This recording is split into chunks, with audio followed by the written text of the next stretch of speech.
Ville, love metal. In fact, I remember, I think in one of the first interviews you gave, also after Join Me, your first big success here in Germany, when people asked you, you know, for your music style, I think you said, well, in fact, it's love metal, right? Well, that's an old story, you know. Basically, when we started out back in '96, it was like the record company which we signed to BMG Finland. They you know, they need to categorize bands, and sort of like for the ads and everything, like nobody knew whether we're playing like mainstream rock or goth metal or whatever, and then we just wanted to invent one of our own, and that was the whole boring story. You know, people have been asking for such a long time that what sort of music we're playing. We thought that we're going to name the album Love Metal, so nobody's going to ask anymore.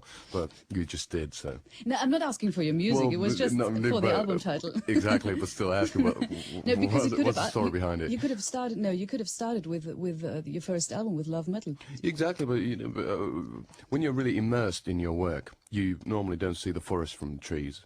Mm-hmm. Is it true that you recorded a couple of the songs while having a flu and fever? Oh, yeah, I was singing that stuff, like Funeral of Hearts. Yeah? I had like fever on, so it's pretty psychedelic. But it's actually good when you're doing stuff, and actually Neil Young said that. He writes most of his lyrics when he's having fever, when he's really ill. Because, you know, then sort of like the barriers of your writing sort of like, they just crumble down. Because you're not thinking about things, it just comes from within. So that's the reason why I never wear a scarf during the winter. I just want to be ill all the time. And you're asthmatic, is that right? Yeah, unfortunately, yeah. Yeah, but still you smoke, so? Yeah, it's not a good thing, but I think it's better than shooting heroin. So well, that's a comparison. Yes. Everybody's got vices, everybody's got bad habits, all that. So that's one of mine. And if it starts, you know, I think that for me personally, music is a lot more important than cigarettes. So if cigarettes are going to hurt me, my musicality one day, then I'm just going to have to let go. What about the Bloodhound Gang? You were support act for the Bloodhound Gang also, weren't you? No.